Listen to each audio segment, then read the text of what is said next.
thanks so much for having me today. And thanks for that really inspiring introduction, Claire. That was brilliant. My name's Caroline. I'm the co-founder of FranklinTill. We've been running for 15 years now. We're a design features agency, and we really exist to explore the future of design, but particularly we have expertise in colour and material features. And we're really excited by the potential of the future of materials to shift us towards a more sustainable future. And indeed, we have the privilege of working within some of the world's largest companies to help them to shift that trajectory through material innovation towards sustainability. And sustainability is a bit of a difficult word. I think we've had an incredible decade where awareness, both within public mindset and industry, has been growing. And we've seen some of the world's largest corporations really step up to start to take, a deeper responsibility. I always say that I always start with this kind of soapbox with the companies that we work with to say that sustainability is not a trend. It's not something that can rise in awareness and then go, oh, actually, public mindset has dropped off a bit. So, we can just stop doing sustainable initiatives. It's been a really tricky 2 years, I would say. I've been a bit disillusioned. We've had some major companies that have been doing amazing things start to sort of roll back as we see, global conflict increasing. It's really challenging times economically for many people as individuals. So we're seeing a sort of public mindset slightly wane in terms of focus on sustainability, and as a result, permissive, should we say, leadership politically going on in the world, we're seeing companies really sort of step down from having a really strong sustainability stance. So we're always tracking this trajectory. We're now starting to say that actually, the window to secure a livable future has effectively closed. So really, is it going to be an orderly transition or is it going to be disorderly? So, really embedding sustainable initiatives at the heart of a company's operation is the only way to future-proof.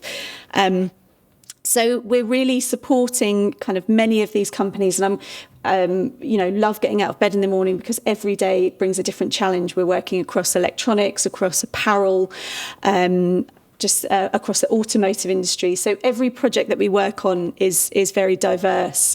We're really passionate basically about bringing research to life. And we do this in a number of ways. For example, our book that we published a few years ago now, in 2018, called Radical Matter, which is really aiming to be like a call to the design industry to say that materials are the building blocks of design and have such huge implications if we can really think about holistically where materials are coming from, what's the process of transformation, and indeed where can they go at end of life.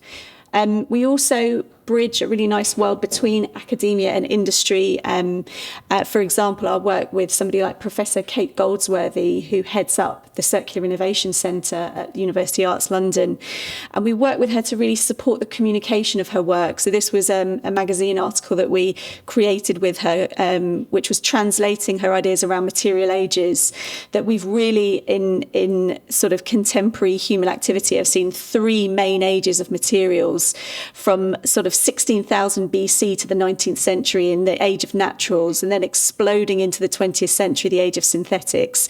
And really, as we move towards 2050, we need to look at the age of recovery. And just to give a flavour, I'm just going to show a couple of projects of our work before I get on to hopefully a total bombardment about ideas relating to sustainability and materials. Some of the questions that we get asked by our clients is things like this. So we work with a couple of major apparel sportswear companies, and they ask us, like, really, how can we activate the future of colour material? How can we incorporate that? And we do a load of broad scoping research, and then often create sort of what we call platforms for innovation. Three big themes in this case, which we were working over 2 years.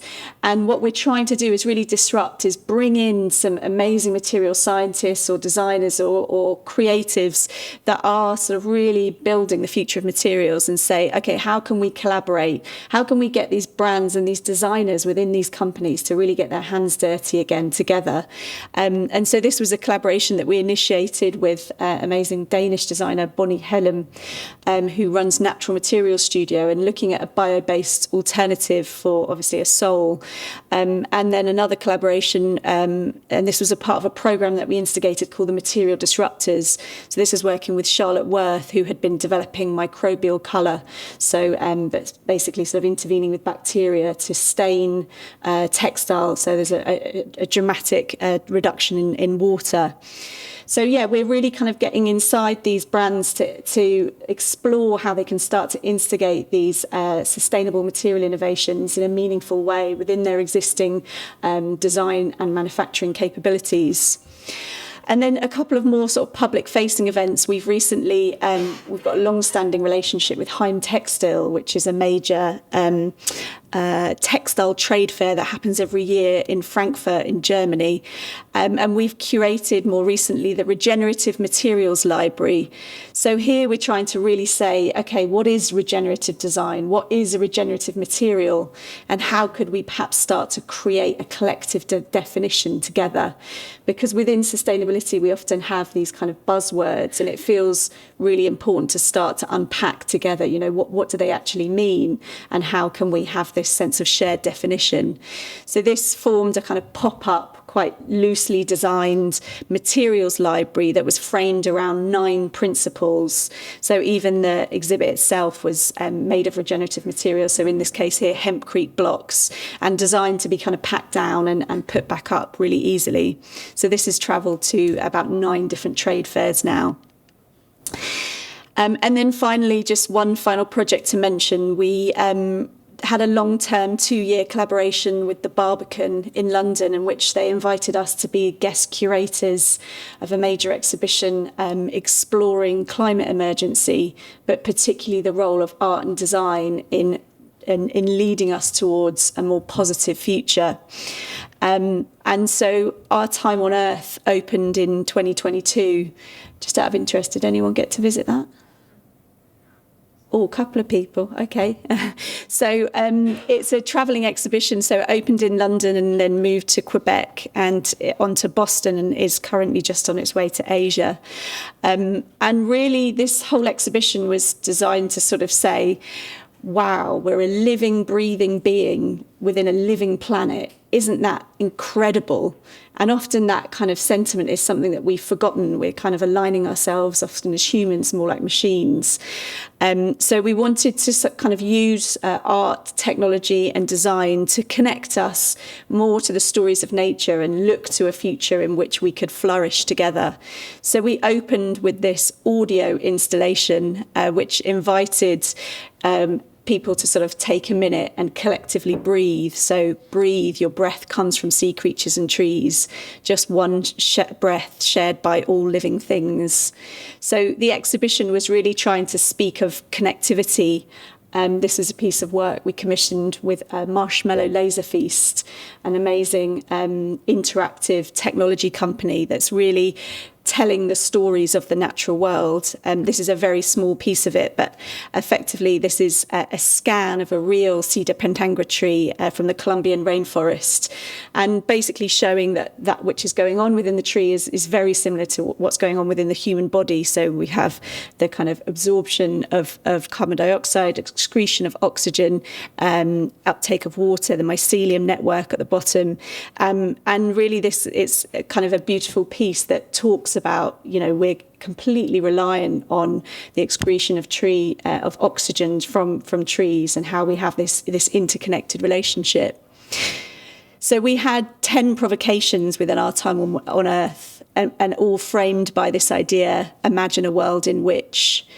And a couple of the commissions were really trying to subvert a very sort of well-trodden view that the Northern Hemisphere is the leader of innovation, and actually we need to kind of really learn more from particularly Indigenous practices. So this piece was exploring imagine a world in which Indigenous innovation engineers the future, and we partnered with communities, with low-tech, so traditional ecological knowledge architects. In this case, so this is the Root Tree Bridge in northern India. So we worked with the Casa Kasai community and partnered them with architects and engineers from Bura Happold, one of the world's largest engineering companies. And they worked together on live projects where the Kasai community were the leaders of the project, and they were the kind of instigators in terms of leading with their traditional ecological knowledge. And it was a live project, so it's actually sort of exists in reality, and the collaboration still goes on. And then exploring ideas like imagine a world in which clothing is biologically fabricated.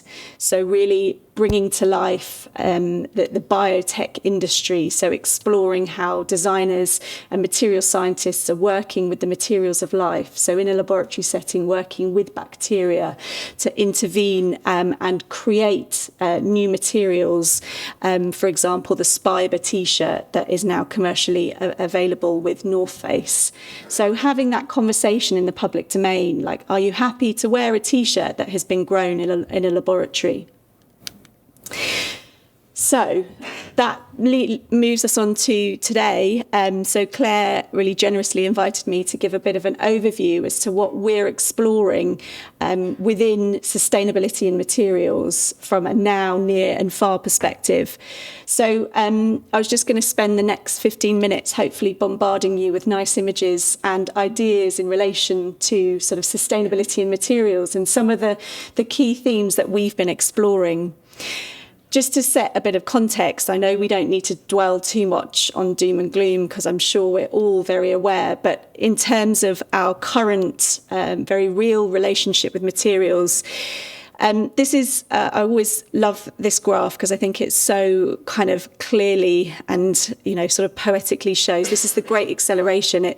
It maps the relationship between our socio-economic trends and Earth system trends. So, and obviously the correlation is almost exact. I mean, it's absolutely unequivocal that human activity has and continues to dramatically shift our Earth systems. Overshoot day, I think, is always a nice metric. People tend to like things to be quantified because it seems to be kind of accessible and quick to understand. So this is the day in which we consume more of our Earth's natural resources than can be regenerated within that year. And as you can imagine, each year that's becoming further and further forward. So, for example, 2 years ago in 2023, it fell on the 2nd of August. And this year it has been calculated with a huge volume of global data to fall on the 24th of July. So we are on track to be using within the next 10 years about 2.5 planets worth of resource. Right now we're using 1.8 planets worth of resource, which is obviously completely untenable, and this system of kind of take, make, discard. One of the industries that I think is quantifying it the most, I had a really interesting conversation with a client. I've just come back from Portland working with a major sports apparel company, and I cited this example. This is a rare earth mineral mine just on the edge of Mongolia, which supplies a huge amount of rare earth minerals used in our technological devices. And it's just it's been reported last year that they have now mined 2/3 of that resource. So there is only 1/3 left. So I have to say that is the very real sort of example of resource depletion is driving the electronics industry to really start thinking about circularity in a much more rapid and real way. So, for example, as we're seeing companies invest in deconstruction techniques, so actually utilising those rare earth minerals again and again. I had this really interesting conversation, as I mentioned, with the client last week, saying, well, can you give us those metrics in our industry? Because we don't believe that our, the materials that we most heavily rely on, cotton, polyester, are actually at that point of depletion. And I just thought that was a really interesting point, that we had to come with, data evidence that that yours is about to run out before you do something. So I just thought I'd share that. So the thing that I bang on about all the time whenever given an opportunity is like, and having worked in design education for many years, is that we've got to stop training students and thinking ourselves as materials as static things. We've got to always think of them in systems, in dynamic, ever-evolving systems. And I think, as Claire already cited, that's something that the Ellen MacArthur Foundation have been really excellent in kind of really putting on the map. So this is a circularity diagram borrowed from them. It's a tricky one because I think the Ellen MacArthur Foundation do brilliant work, but often we go into design teams and they say, I really don't understand this diagram. I don't understand what it means. I don't understand the implications of circularity. So I think there's another role for us to really delve into, okay, how do we sort of really translate this? And effectively, I think what this is really useful to think about is that there's no such thing as a bad material. We just have to think about materials either in their technical cycles or their biological cycles. So this is an example of a film that we've just worked in recent years with one of our flooring clients to really help to communicate this idea of material as system. And often we have this binary kind of like natural material good and technical material bad. But what we're trying to show in this film is that actually technical materials have a place if they can be kept in continuous closed loop cycles.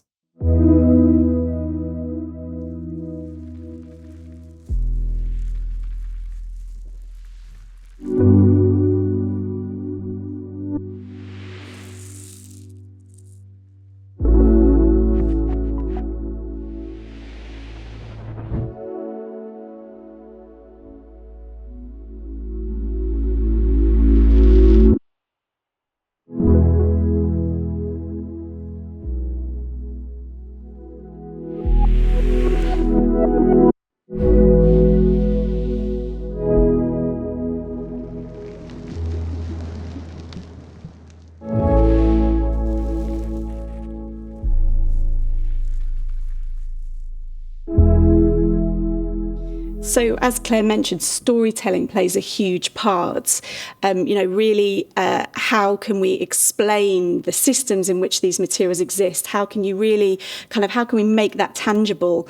And indeed, circularity requires the take back. So how can we actually build that network and that relationship so that we can actually take back our materials at end of life, because that is effectively our raw material for our next product.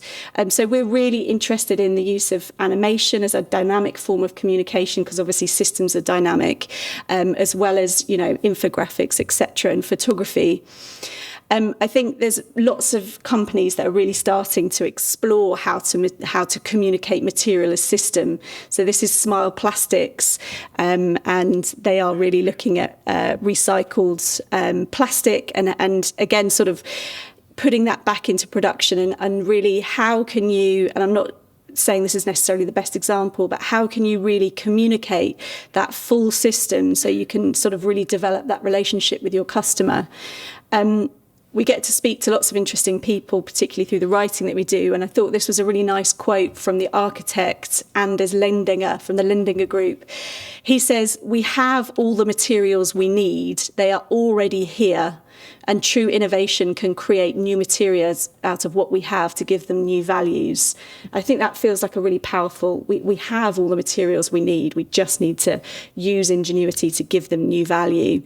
And there's lots of great examples of that. For example, like shoe designer Helen Kirkham, who's been working for years with what she calls like overground mining. So she is almost dissecting, sort of really deconstructing trainers which are designed for longevity. There's some really technical, incredible materials within there, and she's really passionate about kind of deconstructing that, and that being the tools for and the raw materials for her work.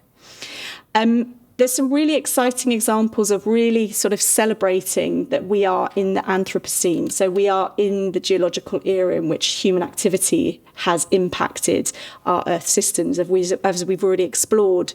And there's a real sort of birth of materials that are actually capturing carbon. So looking at pollutants, looking at the effluents that we are putting into the atmosphere, and which would be seen as negative, but how can we actually capture those and turn those into material opportunities? So carbon cell is one of those kind of new generation carbon capture materials. So it's creating a sort of alternative to like expanding foam, using actually biochar, so sort of capturing carbon and turning it into this bioplastic foam. There's a lot of textile companies, and there's a lot of apparel companies that are really investing in this. So Ruby is, again, a carbon capture-based textile fibre. So they're really capturing CO2 emissions and turning that into pure cellulose pulp with the use of enzymes, which is then spun into fibre and used as garment. So even kind of reframing our perception of pollutants as potential material sources. So we've been exploring this blue cycle, the technical materials cycle. So those materials that are basically created through human sort of ingenuity and often from oil-based or polymer sources. The other side is obviously the biological cycle. And you've probably seen an absolute explosion of bio-based material innovation. This is designer Thomas Wiley. This is the Farm Project, which was a really nice kind of project in which he worked with one specific farm to take all their agricultural waste to then turn that into bio-based material to make objects that could go back into that farm, particularly for either for lifestyle product or indeed for sort of more agricultural use. So almost taking like a microcosm, like an ecosystem, and taking the waste and then reinterpreting it. This is Atelier Luma, who are based in France, in Arles, and they've been doing some incredible research around bio-based material, and again looking at localized source of bio-waste and how they can create bioplastics that are again natural in material base, but also color and incredibly beautiful. There are some issues with this bio-based material kind of explosion. There's some confusion around, what's biodegradability, what's the end of life for these types of material. Biodegradability is complex. It's not just a case of whacking something in the waste. And one of the companies that are doing some incredible work in terms of helping to create a definition around bio-based material is Materium. So this is a crowdsourced online platform that people can upload biomaterial recipes, basically, and they're trying to really expedite the transition from oil-based material to bio-based material. And they've created a really nice definition for bio-based material, which is looking at localized abundance. So they have an incredible real-time global resource map that you can log on to and actually look at what is an abundant material. So, for example, if you were in the Netherlands, you would probably find red seaweed was abundant. So you could actually look at what is your localized sort of bio-based material opportunities. And they also talk about life-friendly chemistry. So they actually say that all of the materials that are featured and the recipes you could actually consume. And isn't that like the ultimate definition that you can actually eat your work, basically? So sustainability has been a problematic term because really it's about, by definition, it's about maintaining the status quo, and often talked about as being able to enable business as usual. But we know that we can no longer operate as business as usual. We've gone beyond that in terms of the detrimental impacts we're having on our planet. So circularity is a great approach in terms of leaving no trace if we can keep materials in closed loop systems. But there is a conversation to say that actually we need to go beyond that. And this is where regenerative design or regeneration comes in.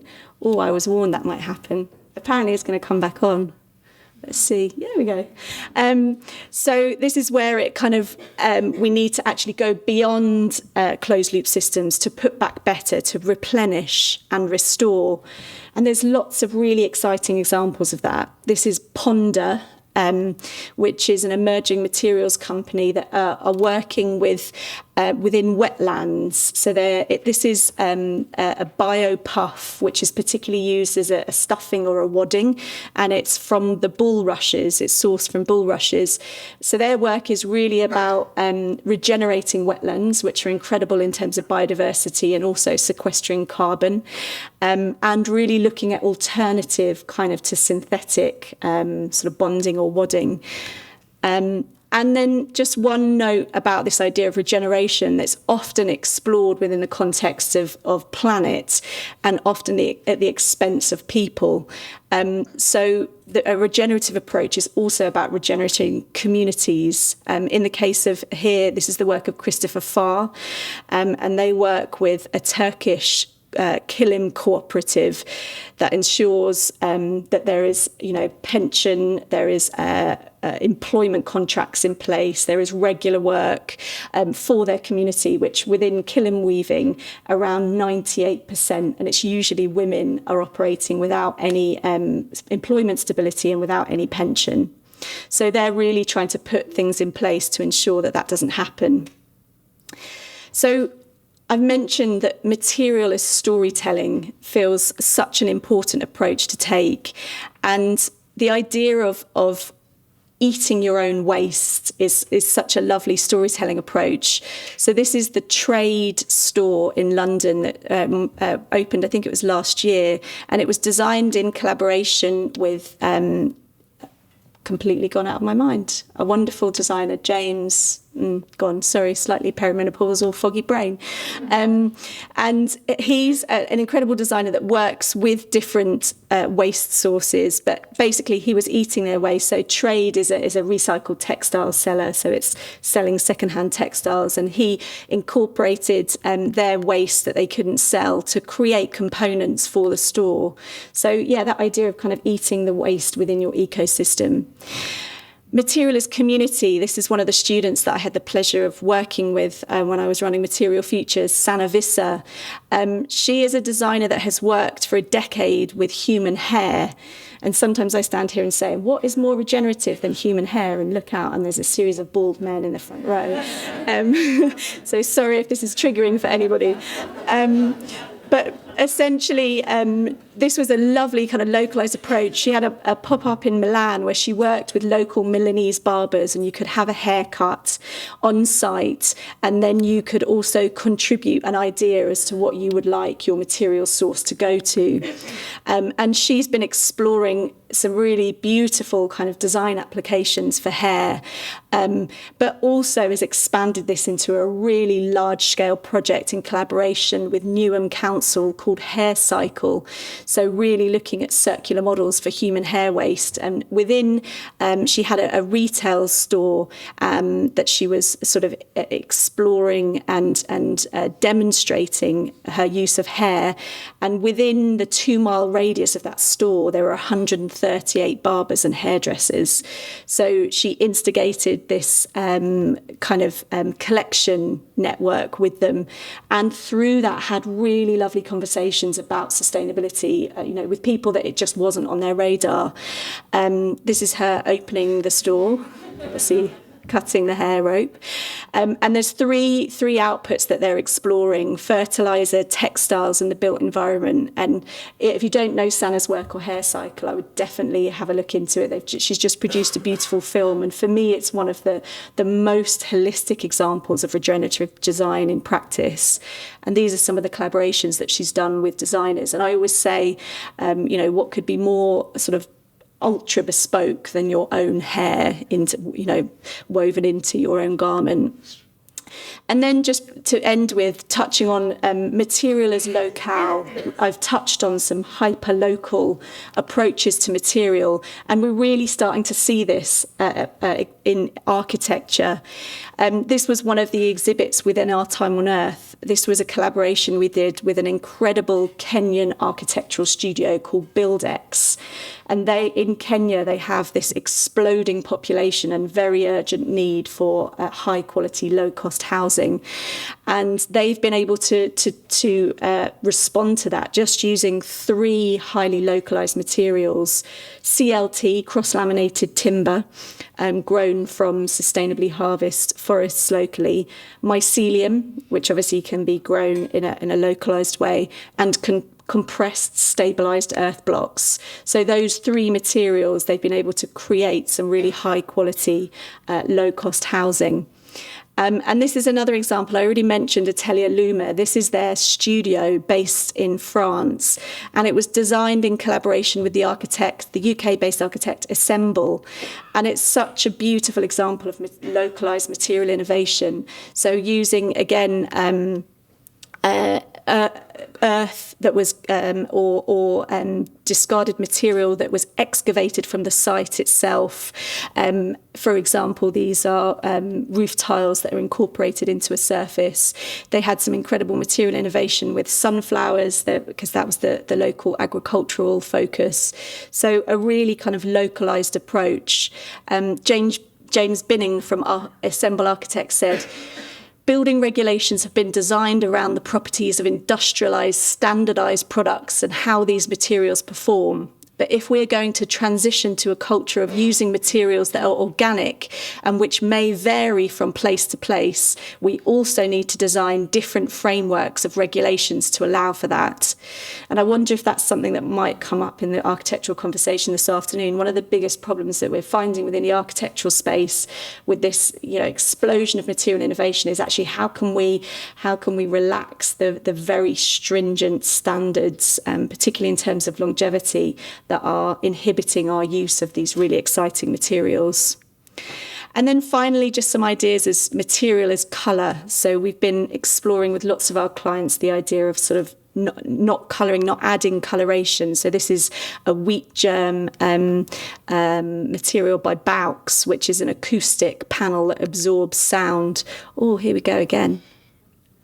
Going to come back?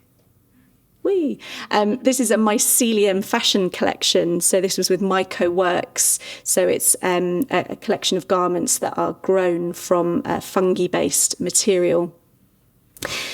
And I think one of the most exciting things that we're seeing is the convergence of the worlds of science and design.